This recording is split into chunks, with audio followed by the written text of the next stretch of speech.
Welcome to HortTube. My name is Jim Putnam. I'm going to show you some of my topiary maintenance. You may buy a plant that's been topiaried or turned into different shapes and need to do a little bit of pruning on it now and then.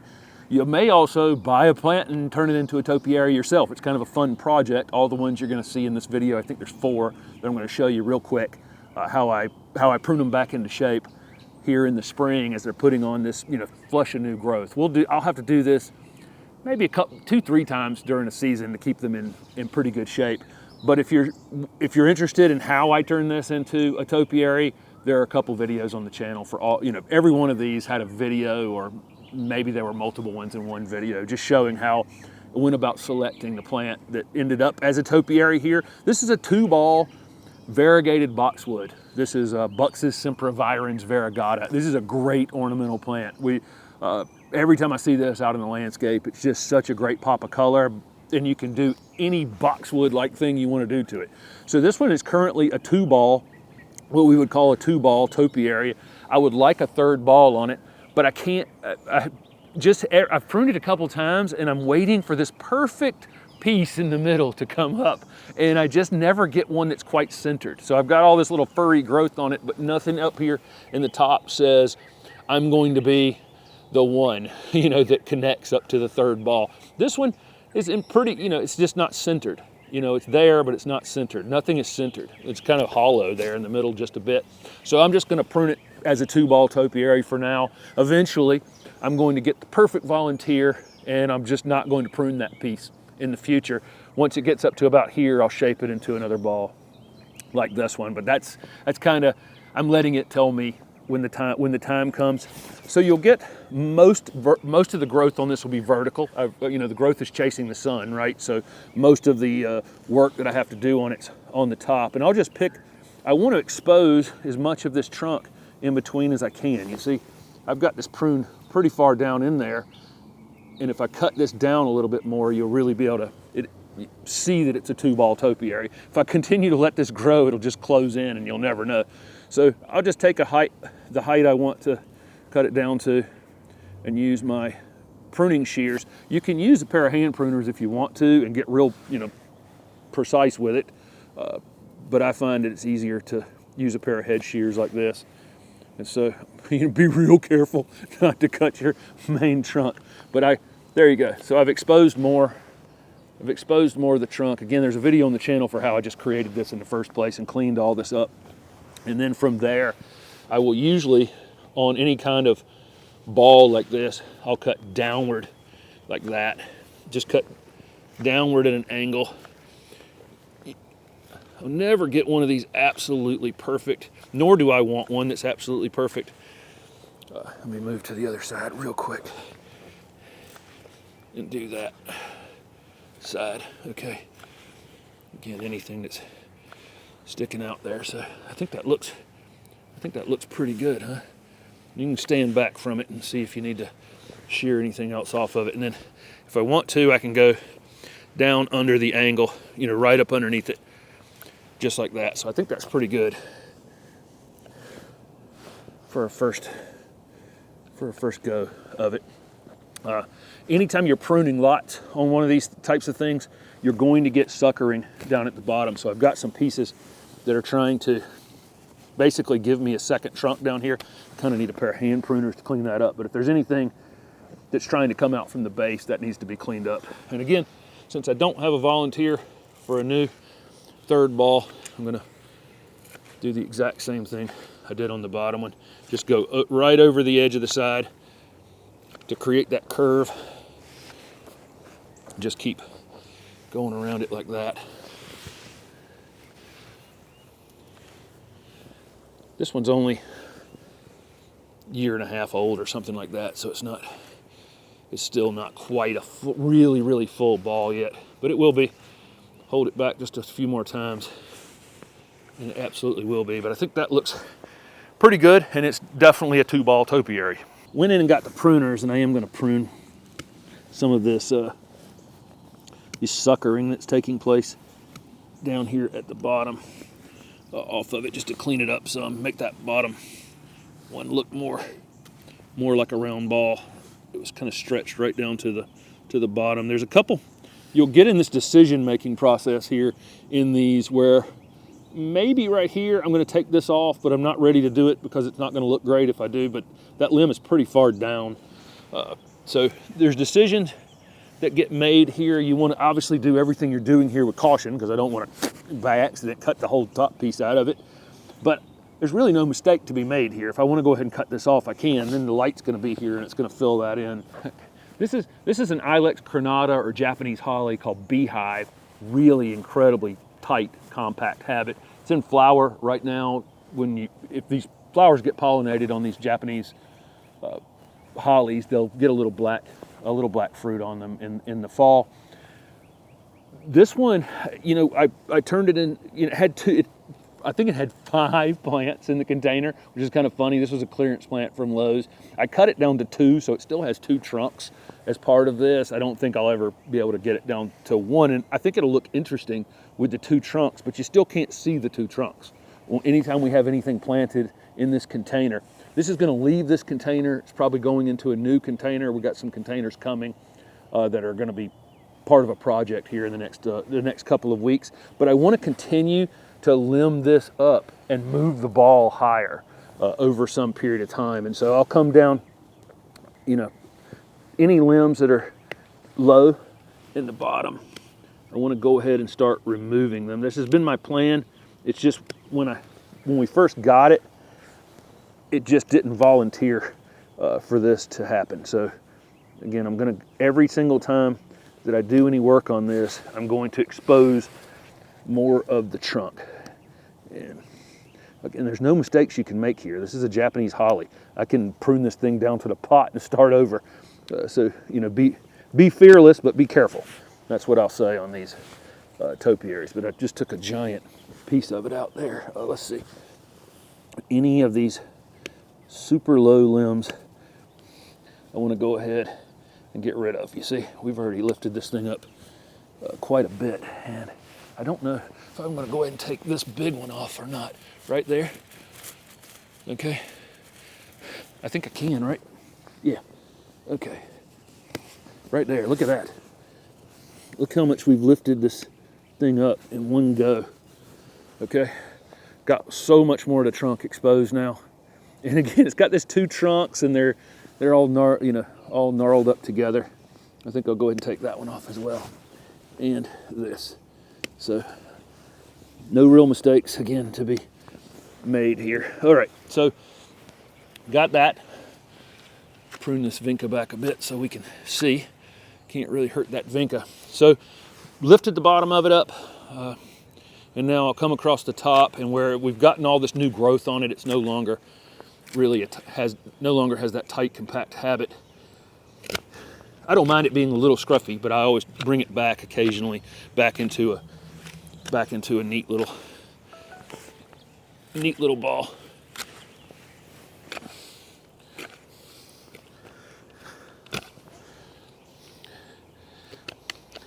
This netting behind it is for keep rabbits out of our lettuce.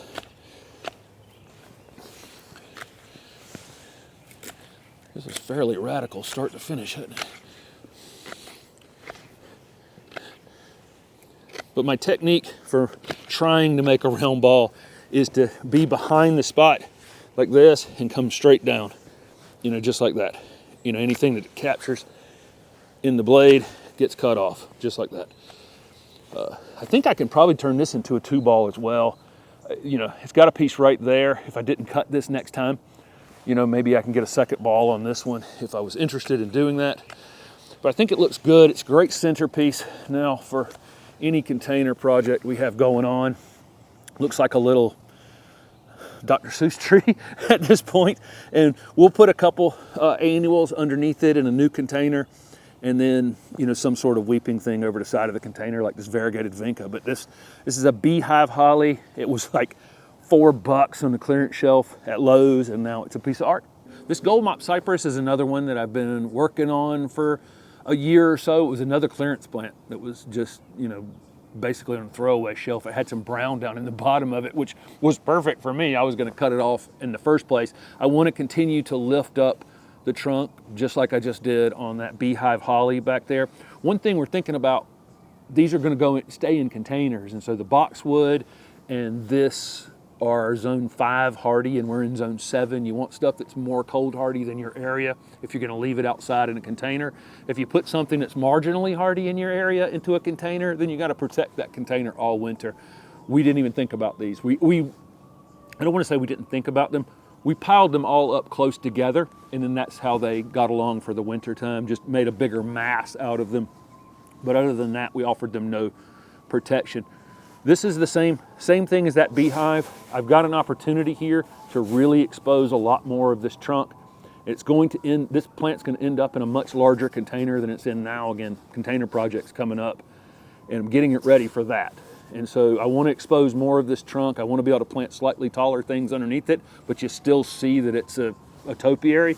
So again, I'm going to just clean up the trunk. Again, be fearless, but be careful. That's the key to this whole operation. I don't want to damage the main trunk, but I want to expose a lot more of it. So I think that's it right there. Okay, clean these up as close as possible. Make sure you're using sharp tools. I'll eventually even get rid of that one, but I think for now I'm just going to leave it like that and come in here and give it the same haircut. These gold Mop Cypress are very, very tolerant of pruning. I had one that was 8 feet tall next to my steps at the old house, and went outside one day and cut it down to 2 feet tall. Figured I killed it. It came storming right back from it, so it didn't bother it at all. So I know this is one of those plants that's very tolerant of being pruned. So again, I'm always on the opposite side, cutting down and around, and I'll do that kind of circle around it approach. This one is not going to be perfect. It's one of the newer ones that we have. It's going to take another season or two to get it perfect, but it's on its way. It's going to get plenty of light in here now, so it should, be able to fill in any gaps, any holes that are in the top of it. And I'm just going to continue to lift it up, just like I just did. It'll fill out again up here, and then I might take another 1 or 2 of these bottom branches off in the future. I think it would look weird if I did it today, so I'm just going to leave it for now. But I want to continue to lift it up, maybe another 3-4 inches over time, and again, that'll give it enough out of the container that it definitely looks like a topiary. This is another one of the variegated boxwoods, and it's just going to be a single ball. I haven't lifted it up all that much yet. It splits about this far up. It's a single trunk, and then about 3 or 4 inches it splits into 2 pieces. I'll eventually just clean those up a bit and continue to lift it up. You can see on a couple of these, the first time I did the initial pruning, there just wasn't the opportunity. They were short plants, and so I didn't have the opportunity to really limb them up as much as I want, but you can alter that in the future. And so I'll come down here and just any little scraggly pieces that are along the trunk, I'll clean them off. Any small, any small branches that we wanted. I'm not going to go too crazy with this. If I could lift it up a couple more inches up the trunk this time, I will. If I can't, I can't. Okay, there's a one going up in the middle. So you see what I meant though, where about a few inches up here, it just splits into 2 trunks. And I think it could be interesting in the future, but for now, you can't see that it's 2 trunks.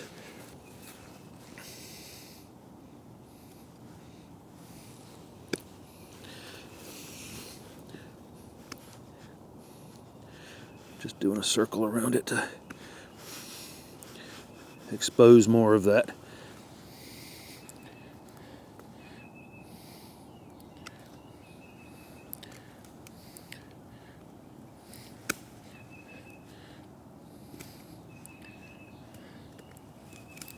All right, so there we go. I think that's as much as I'll lift it up this time. This is one that will have looked better maybe when I started than when I finish, but that happens. I may have to fill back in a bit to look good again. But there we go. There's a little more of the trunk exposed. Then we'll just come up here to the top and do the same thing I did before. We'll let it get a little bit taller going forward, and then I'll limit up the stem on the bottom again later. But in between each time, it still looks like it's a good looking plant.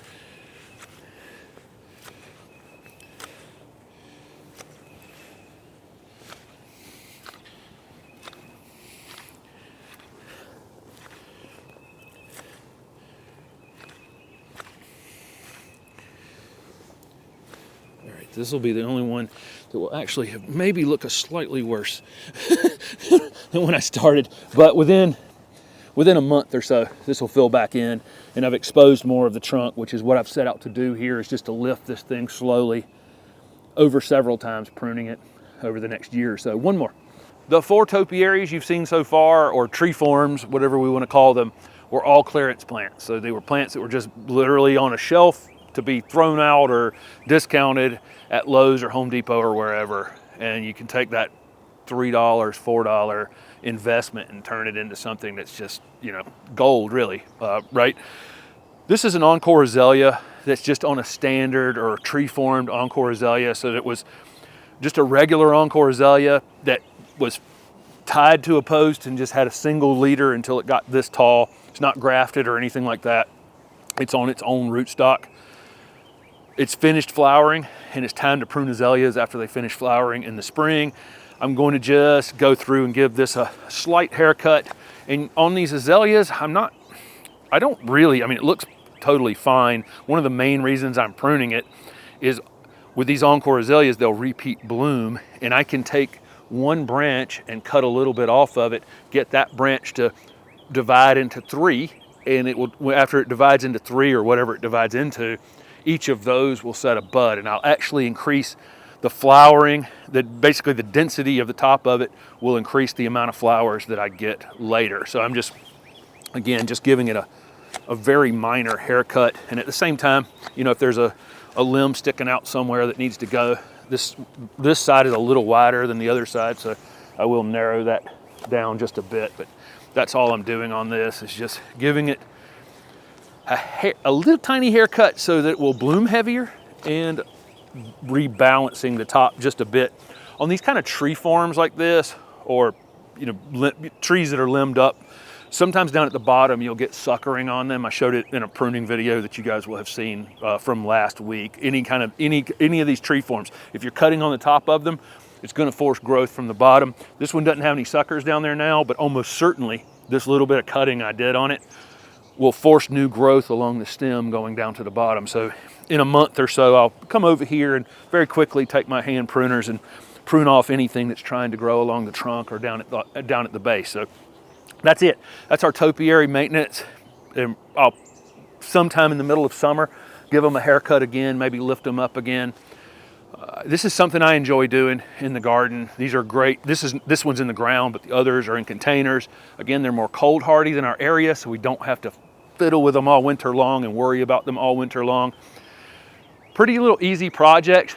Again, there's no real mistake you can make unless you just cut the whole thing off, you know, down to the ground. If you take a limb off that takes it out of balance a bit, it just all grows back. You know, that's kind of the fun of it. You really can't make mistakes that won't just grow back. So thank you guys for following along with the channel. Do you have any topiaries in your garden, or do you plan on making any topiaries? Again, those other videos are on the channel. Maybe I'll link a couple of them down below this video.